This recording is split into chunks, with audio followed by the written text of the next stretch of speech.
राधे राधे साथियों। वृंदावन में एक बिहारी जी का परम भक्त था। पेशे से वह एक दुकानदार था। वह रोज प्रातः बिहारी जी के मंदिर जाता था और फिर गौ सेवा में समय देता। गरीब, बीमार और असहाय लोगों के उपचार, भोजन और दवा का प्रबंध करता। बिहारी जी के मंदिर जाता, न तो कोई दीपक जलाता, न कोई माला, न फूल, न कोई प्रसाद। उसे अपने पिता की कही एक बात जो उसने बचपन से अपने पिता से ग्रहण की थी और जीवन मंत्र बना रखी थी। उसके पिता ने कहा था, बिहारी जी की सेवा तो भाव से होती है। जो उनके हर जीव की, पशु पक्षियों की सेवा करता है वह उन्हें प्रिय है। देखो, उन्होंने भी तो गौ सेवा की थी, लेकिन एक बात थी, मंदिर में बिहारी जी की जगह उसे एक ज्योति दिखाई देती थी, जबकि मंदिर में बाकी के सभी भक्त कहते थे, वहाँ आज बिहारी जी का श्रृंगार कितना अच्छा है, बिहारी जी का मुकुट कैसा है, उनकी पोशाक ऐसी है। तो वह भक्त सोचता, बिहारी जी सबको दर्शन देते हैं पर मुझे केवल एक ज्योति दिखाई देती है। हर दिन ऐसा क्यों होता है? एक दिन बिहारी जी से बोला, ऐसी क्या बात है कि आप सबको दर्शन देते हैं पर मुझे दिखाई नहीं देते? कल आपको मुझे दर्शन देना ही होगा।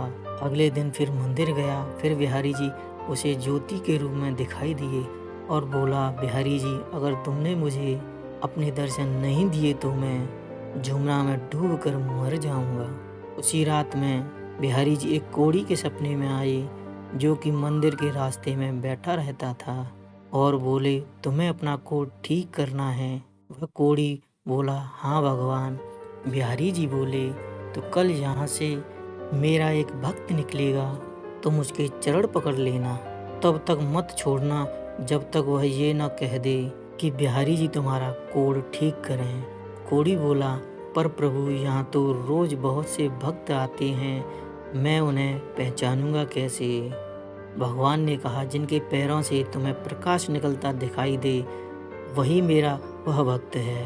अगले दिन वह कोढ़ी रास्ते में बैठ गया। जैसे ही वह भक्त निकला, उसने चरण पकड़ लिए और बोला, पहले आप कहो कि मेरा कोढ़ ठीक हो जाए। वह भक्त बोला, मेरे कहने से क्या होगा, आप मेरे पैर छोड़ दीजिए। कोढ़ी बोला, जब तक आप ये नहीं कहेंगे कि बिहारी जी तुम्हारा कोढ़ ठीक करेंगे, तब तक मैं आपके चरण नहीं छोड़ूंगा। भक्त वैसी ही चिंता में था कि बिहारी जी दर्शन नहीं दे रहे हैं, ऊपर से ये कोढ़ी पीछे पड़ गया है। तो वह झुलझुलाकर बोला, जाओ, बिहारी जी तुम्हारा कोढ़ ठीक करें, और मंदिर चला गया। मंदिर जाकर क्या देखता है कि बिहारी जी के दर्शन हो रहे हैं। बिहारी जी से पूछने लगा, अब तक आप मुझे दर्शन क्यों नहीं दे रहे थे? तो बिहारी जी बोले, तुम मेरे निष्काम भक्त हो, आज तक तुमने मुझसे कभी कुछ नहीं मांगा, इसलिए मैं क्या मुंह लेकर तुम्हें दर्शन देता। यहाँ तक सभी भक्त कुछ न कुछ मांगते रहते हैं, इसलिए मैं उनसे नज़रें मिला सकता हूँ। और आज तुमने रास्ते में उस कोढ़ी से कहा कि बिहारी जी तुम्हारा कोढ़ ठीक करें, इसलिए मैं तुम्हें दर्शन दे रहा हूँ। भक्तों, भगवान की निष्काम भक्ति ही करनी चाहिए। यदि संसार के ही भोग सुख ही मांगे तो फिर वह भक्ति नहीं, वह तो सौदेबाजी है। सबसे बड़ी परमात्मा की सेवा उनकी है जो वास्तव में बेबस और लाचार हैं, असहाय हैं। दुखियों की निस्वार्थ सेवा इस जगत की सबसे बड़ी सेवा है।